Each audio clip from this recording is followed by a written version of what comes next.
What's going on, everybody? Welcome back to another video, and today we are going to be going over the Winnipeg Jets 2023 NHL draft class. It's day 2 of the NHL draft. I already covered Colby Barlow. I'll talk about him quickly in just a second here, but the Winnipeg Jets had 6 picks in this draft, 1 in the first round, 3rd round, 2 in the 5th, and 1 in the 7th. I'm realizing now that that is only 5 picks. Can you tell I'm tired today?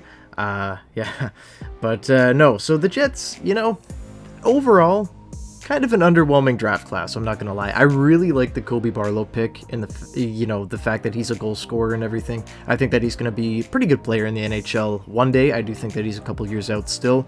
But then from there, I didn't love a lot of the selections. Near the end of the draft, it did get a little bit better, but just some interesting picks, and I'm gonna go over them in just a second. We're going to start off with the first pick that the Jets made last night at the time of recording this in the first round. 18th overall, it was Colby Barlow, who fell a little bit. He was expected to go around the 10 to 12 range. I thought that even the Philadelphia Flyers might have take a stab at him, but ultimately he fell to the Jets. So I like the Colby Barlow pick. Goal scorer, 46 goals in just 59 games. That is a goal scoring machine right there, and that's something that the Jets are missing in their system right now. He had 79 points in just 59 games as well, so very good pick, I believe, with Colby Barlow. He did get hurt at the end of the season, which did cut into his production a little bit. Maybe he would have gone higher if that hadn't have happened, but Colby Barlow, a Winnipeg Jet, and that's probably my favorite pick of the draft, right? And you kind of expect your team's first round pick to be the favorite, but I was just really underwhelmed with the rest of the Jets picks here, for the most part anyway. But the Jets didn't pick until the 3rd round. There was lots of guys that I thought would be great trade up options, but it just didn't happen. There wasn't any trades in the first round, and there was just not as much as you'd think throughout the draft. But the Jets waited until the 3rd round, and 82nd overall, they took Zachary Nehring, I believe it is. I've literally never heard of this guy before, and I was wondering why I hadn't, and it's because he's playing like high school hockey, pretty much. So in 54 games, he had 39 goals, 46 assists, 485 points. Playing at Shattuck St. Mary's 18U Prep, right? So that is where he played, and I don't know, guys. He's a big guy. 6'3", 179 coming in. He's a right winger. I mean, hey, he's from Minot, and apparently the Jets were at number 1 on his list. The number 1 team he wanted to go to. So, hey, if he pans out, hey, he wants to be in Winnipeg, so he won't have to worry about that. So that's interesting.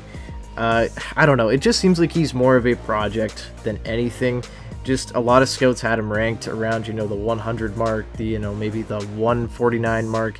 It's not really a massive reach. It's just kind of not a guy that I would have loved in that spot. I thought there was better names like Perron still out there on the board. But nonetheless, he is drafted. We'll see what happens with him. Again, just very comparable to Barlow in a way.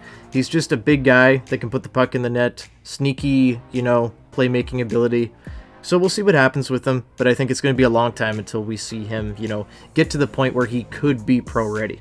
The Jets didn't pick until pick 146 in the 5th round, and I was thinking, maybe we take some stabs here. The 5th round, it's kind of just a dart throw. Who cares who they pick? But I did care about this one. I really didn't think I'd care so much about a lofty 5th round pick, but Jacob Julien is the pick. He's a centerman from the London Knights, 18 years old. He's going to be 19 by the start of next season. 6'4", 180, and I was already intrigued. I'm like, okay, that's a big center. Is he good? Well, he's definitely not a point contributor. Yikes. 9 goals, 7 assists for 16 points with the London Knights last season. That is less than impressive, I'm going to tell you right now. Even for a 5th rounder. Oh my god, I don't know. I didn't love that selection. I'm going to be totally honest with you guys. I think that this was a waste of a pick. This just seems like, we hope he turns into a 4th liner someday. Like, it feels like his ceiling could be like Henry Nikkanen right now, what he is on the Moose, right? Like, just a AHL power forward that goes to the net. So maybe I'm wrong. He is still young, obviously, just drafted. Is a big guy. Maybe he can make some noise. But I really don't have too much to say about him. I mean, he was ranked 161st by NHL Central Scouting, and that's it. That's the only place that had him ranked anywhere. So, not ideal. Didn't love the pick, but I mean, it's a 5th round pick. Who cares? He is big, and I mean, if he wasn't big, I wonder if he's taken here, right? But I don't know. We'll see what happens with him. All the Jets players that they've taken in this draft are big. Spoiler alert. Everybody is just big and heavy for 18-year-olds. So that's, fun. Definitely intriguing. I just hope that, that's not the sole reason that we're drafting them, because we also have Logan Stanley on the team, who is big and wide, and we all know how good he is. So that's just my point there. But I didn't love this pick, to say the least. The next pick was the one that I'm the most excited about in this draft, and it's actually 20-year-old overager Thomas Milic. This is a guy that went out, he played for the Seattle Thunderbirds, most recently teammates with Brad Lambert, and he won a WHL championship. Like, he really played well. I actually got to see him live a couple times playing the ice. He's also a gold medalist, as he was the Canadian goaltender in the U20 World Junior Championships, where he played 6 games, had a 1.76 goals against average and a 9.32 save percentage. Unbelievable numbers. So, he's got some hardware to his name. Very intriguing pick here. But, at 20 years old, he is an overager, but he is a goaltender, and I really like when teams take chances on goaltenders late in the draft. But he had a really good season with Seattle, 33 games played, 2.08 goals against average, and a 9.28 save percentage. So that is very impressive. I know he's 20 years old playing in the WHL, so, you kind of expect him to be good, but no, he was really good for Seattle, and a big reason why they went so far and why they had, a pretty successful run at the Memorial Cup. I really like Thomas Milic, however you say it. I don't know. We'll find out soon, I'm sure. Besides Barlow, this is the pick that I like the most, just because I think it has just so much potential. Is if he is able to, keep those numbers where they are or close to them as he progresses throughout his AHL journey. Maybe he becomes a pretty good goaltender in the NHL, right? We have Dominic DiVincentis as well coming up in a few years, so that'll be fun. Maybe there'll be a cool tandem in the future, but we'll have to wait for those guys, because I do believe that they will be a ways away still in goal. But I really do like this pick. And then the Jets didn't pick until the 7th round, where they drafted Connor Levis, a forward, a centerman, 6'1", 194, so continuing the theme of big boys. He was actually, kind of an intriguing pick.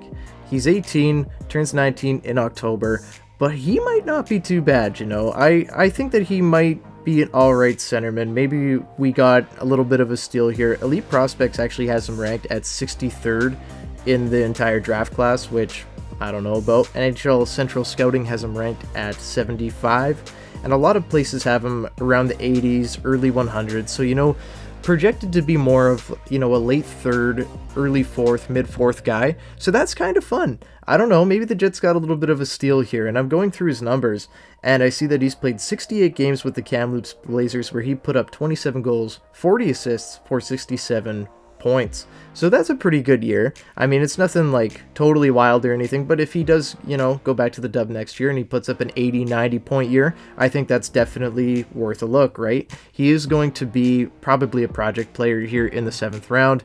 I don't think that we're betting on anything, crazy, massive, surprising from him, but he does appear to be a pretty good playmaker, and it shows with the 40 assists that he had there, and turns out he's a very good passer from what I'm just reading here. I don't know a lot about him.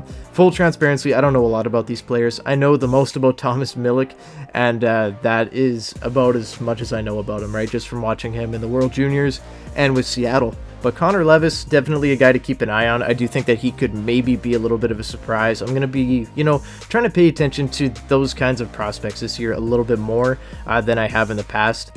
But Connor Levis, we will see what happens to you, good sir. I think you could end up being a pretty decent player for the Winnipeg Jets. Overall, I mean, this draft class doesn't blow me away or anything. I'm going to give it a C, and I think that's fair. I really like the Colby Barlow pick falling to Winnipeg there. I think that they made a really good selection. I like Thomas Milic, and maybe they got a steal near the end with Connor Levis, but just those 2 picks in the middle there, I'm just not sure about. I don't know about those guys. The first 146 there, that was just not a good pick in my opinion. You might as well throw that one away. We'll see what happens. Maybe he ends up being good, but I'm just really not loving it. But that's where I'm going to leave it today, guys. I'm going to stop rambling here. Thank you so much for watching. As always, leave a comment down below what you guys thought about the draft class and who you maybe wish, you know, the Jets might have drafted. Was there anybody that you wish they drafted? Was there anybody that you wish they didn't draft? So let me know. See you in the next one, guys. Leave a like and subscribe to the channel if you haven't already. And yeah, that's all I got. Go Jets, go. Bye-bye.